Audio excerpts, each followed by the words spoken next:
독서와 연극 두 번째 단원으로 토끼와 자라 갈등을 연극으로 표현하기 단원 첫 시간입니다. 먼저 고전소설 토끼전의 줄거리를 살펴보는데요. 이 작품 토끼와 자라 희곡은 고전소설을 각색한 각색 희곡이기 때문에 고전소설의 줄거리를 먼저 살펴보고요.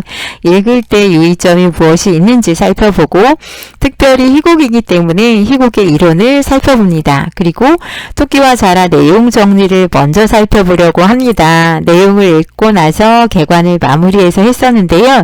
특별히 이 작품은 연극으로 공연하는 것에 초점을 두기 위해서 간략하게 어떤 내용인지 짜임은 어떤지를 먼저 살펴보고 다음 시간에 구체적으로 내용 살펴보면서 연극을 위해서 어떤 점들을 준비해야 하는지 알아보려고 합니다. 먼저 고전소설 토끼전의 줄거리를 살펴봅니다. 우리가 배우는 토끼와 자라는 고전소설 토끼전을 희곡으로 각색한 각색 희곡인데요. 그래서 원래 고전소설의 내용은 어떤지 줄거리 먼저 살펴보려고 합니다. 동해 용왕이 우연히 병이 들었는데 10,000가지 약이 효험이 없고 토끼의 생간이 약이 된다는 말을 듣게 됩니다. 이에 자라가 토끼를 찾으러 육지로 나가게 되는데요. 자라는 토끼를 만나 수궁에 가면 높은 벼슬을 준다는 등 감언이설로 토끼를 유혹하고 자라의 말에 속은 토끼는 자라를 따라 수궁으로 들어갑니다. 수궁에 들어가자 토끼를 결박하고 간을 내놓으라고 하자 토끼는 부귀영화를 탐낸 것을 후회하고 꾀를 내어 간을 육지에 두고 왔다고 말을 합니다. 용왕은 주변 신하 중 하나가 속지 말라고 만류를 하는 것도 듣지 않고 토끼의 말만 믿고 자라를 시켜 토끼를 육지에 데려다 줍니다. 육지에 도착한 토끼는 자라를 꾸짖고 조롱하며 숲속으로 달아나게 되는데요. 자라는 토끼에게 속은 것을 안타까워하며 바윗돌에 부딪혀 자결을 하려고 하는데 이때 화타가 나타나서 약을 주고 사라집니다. 화타는 중국의 이름난 명의를 나타내는데요. 고전소설 토끼전은 약간 판본이 여러 가지가 있고 이본이 있어서 결말 부분이 조금씩 다르게 드러나기도 합니다. 두 번째로 우리 교과서에 실려있는 희곡 토끼와 자라를 읽을 때 어떤 점을 유의해야 되는지 살펴보려고 하는데요. 이 작품은 고전소설 토끼전을 희곡으로 각색한 작품이라고 하였습니다. 희곡을 읽을 때 연극 공연을 미리 염두에 두고 읽어야 하고요. 희곡을 읽을 때는 갈등의 진행과 해결 과정을 파악하면서 인물의 행동, 심리를 살펴보며 읽는 것이 중요합니다. 세 번째는 좌우측 내용은 연극으로 공연하기 위해 구상한 연출 공책의 역할을 하는데요. 그 외에도 특별히 준비해야 할 부분들 있다면 메모하면서 읽으면 좋을 것 같습니다. 세 번째로 희곡의 이론을 소개합니다. 우리가 배우는 토끼와 자라는 고전소설 토끼전을 희곡으로 각색한 각색 희곡이라고 하였는데요. 그렇다면 희곡이 무엇이고 희곡의 특징에는 어떤 것들이 있는지 살펴보도록 하겠습니다. 첫 번째 희곡이란 무대 상연을 전제로 쓴 연극의 대본입니다. 연극을 하기 위해서 쓴 대본이 희곡인데요. 우리가 영화 상영을 위해서 쓴 대본은 시나리오라고 합니다. 그렇다면 희곡의 특징에는 어떤 것들이 있을까요? 가장 큰 특징은 역시 무대 상연을 목적으로 한다는 것입니다. 연극으로 공연할 목적으로 쓴다는 것인데요. 물론 단순히 읽기 위해서 쓴 희곡도 있습니다. 그런 경우에 레제 드라마라는 표현을 쓰기도 하는데 대체적으로 모든 희곡은 무대 상연을 전제로 합니다. 두 번째, 갈등의 문학입니다. 갈등의 문학이라는 점에서 희곡과 소설, 시나리오는 상당히 유사한 면이 있는데요. 소설도 우리가 갈등의 양상에 따라 5단계로 나누었잖아요. 발단, 전개, 위기, 절정, 결말 이렇게 나누었는데 희곡도 갈등을 중심으로 해서 구성 단계를 5단계로 나눕니다. 단지 소설과는 조금 차이점이 있게 나누는데요. 뒤에서 살펴보도록 하겠습니다. 세 번째, 대사와 행동의 문학이란 표현을 쓰는데요. 등장인물의 대사와 그리고 행동을 중심으로 사건을 전개하기 때문에 대사와 행동의 문학이다라는 말을 씁니다. 소설처럼 서술자는 등장할 수가 없습니다. 단지 등장인물의 말과 행동을 통해서 주제나 사건이 드러날 수밖에 없다는 것, 희곡의 특징이고요. 시간과 공간 그리고 등장인물 수에 제약이 있을 수밖에 없는데요. 무대 위에서 되게 연극 같은 경우에는 공연 시간이 있잖아요. 한정되어 있기 때문에 압축해서 이제 보여줄 수밖에 없고, 공간도 무대 위에서 이야기가 이루어지다 보니까 수천 명씩 되는 등장인물이 올라가서 공연할 수가 없잖아요. 그래서 인물수에 제약이 있다는 것 참고하시면 되고요. 현재화된 인생의 표현이란 말도 쓰는데요. 모든 사건이 과거든 현재든 미래든 지금 이 자리에서 보여주기 때문에 현재화된 인생의 표현이다. 현재형으로 진행된다라는 말을 씁니다. 그리고 막과 장을 기본 단위로 합니다. 구성 단위가 막과 장인데요. 그 의미는 뒤에서 설명합니다. 희곡의 구성 단위를 살펴봅니다. 희곡의 구성 단위에는 막과 장이 있습니다. 막은 무대 위에 막이 오르고 내리는 것으로 표현하는데요. 막은 흔히 무대 위에 있는 천을 의미했는데 이것이 연극의 단락을 세는 단위가 되었습니다. 그 막이 한번 올라가서 연극이 시작되고 막이 내려오면서 끝이 나면 1막극이라고 하면서 그것은 단막극이고요.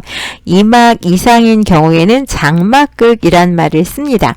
2막 이상인 경우에는 막이 내려오고 나서 무대 장치를 바꾸고 다시 막이 올라가면서 이제 이야기가 이어진다라고 생각하면 됩니다. 두 번째 장은 막의 하위 단위로 등장인물의 등퇴장이나 조명을 켜고 끄는 것 등으로 표시하는데요.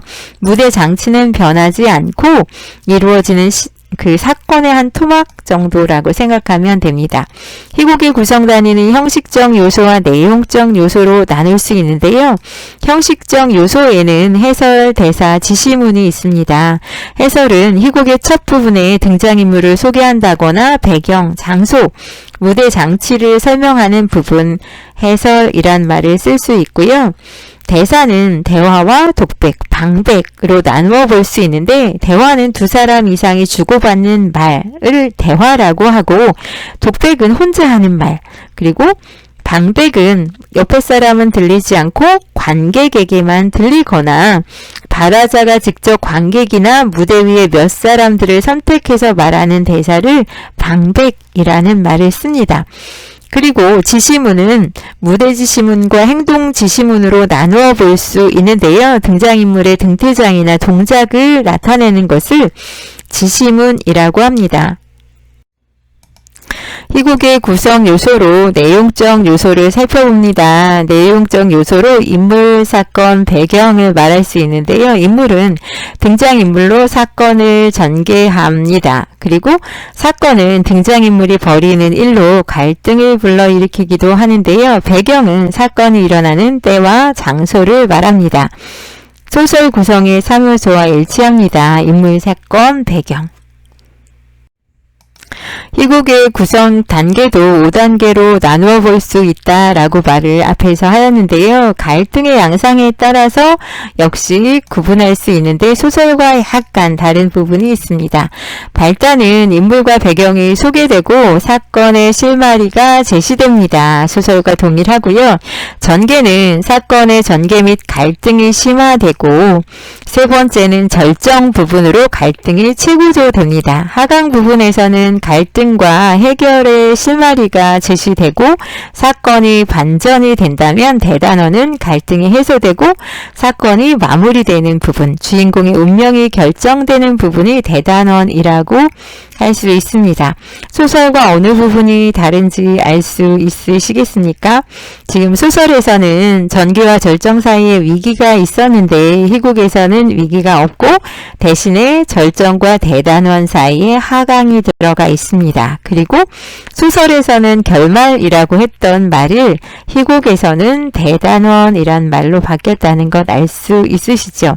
그래서 대단원의 막이 끝났어 라는 표현 가끔 쓰는데 이야기가 끝날 때 쓰는 말입니다. 네 번째로 희곡 토끼와 자라 내용 정리 먼저 살펴봅니다. 내용 읽어보고 나서 개관해도 되는데 먼저 살펴본 다음에 내용을 읽어가면서 등장인물의 어떤 심리나 이런 것 살펴보려고 하는데요. 갈래는 희곡인데 각색희곡이란 말 썼습니다. 고전소설 토끼전을 희곡으로 바꿨기 때문에 각색희곡이다 라는 말 썼고요. 성격은 교훈적이고 비유적입니다. 중간중간 비유적인 표현이 드러나고요. 교훈적이라는 말은 아무리 위험한 또는 어려운 상황에서도 지혜를 발휘하면 그 어려움을 이겨낼 수 있다는 것 우리가 알 수 있습니다. 또 세 번째는 소재는 용왕의 병과 토끼의 간, 토끼의 간이 사실의 핵심 소재라고 할 수 있고요. 주제는 용왕의 헛된 욕심과 토끼의 지혜라고 할 수 있습니다. 다섯 번째 특징으로 인간을 동물에 빗대어 인간 사회를 풍자하며 교훈적인 내용을 전달하고 있다는 걸 알 수 있는데요.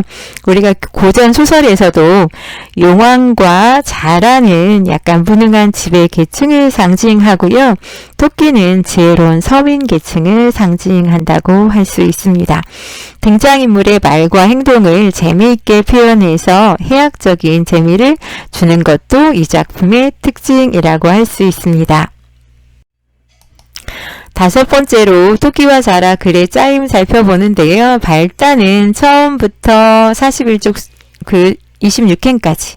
그래서 용왕의 병을 낫게 할 약을 얻기 위해서 자라가 토끼를 데려오기로 하는 부분까지를 발단이라고 할 수 있고요. 전개는 42쪽 1행부터 43쪽 19행까지 자라가 토끼를 설득해서 용궁으로 데리고 오는 부분. 절정 부분은 43쪽 20행부터 54쪽 20행까지 토끼는 간을 두고 왔다는 거짓말로 위기를 모면합니다. 토끼가 사실은 죽을 수도 있는 위험한 상황에 처한 부분, 갈등이 최고조에 달하는 부분이기 때문에 절정이라는 말 썼고요. 하강은 46쪽 1행부터 46쪽 14행 토끼가 자라와 함께 용궁을 빠져나오는 부분. 대단원 부분은 46쪽 15행부터 끝까지인데요. 토끼는 자신에게 속은 자라를 놀리면서 산속으로 돌아갑니다. 글의 짜임도 읽기 전에 미리 제시했는데 대충 이러한 내용으로 이야기가 전개된다는 것을 알고 다음 시간에 내용 읽어가면서 구체적으로 살펴보도록 하겠습니다. 감사합니다.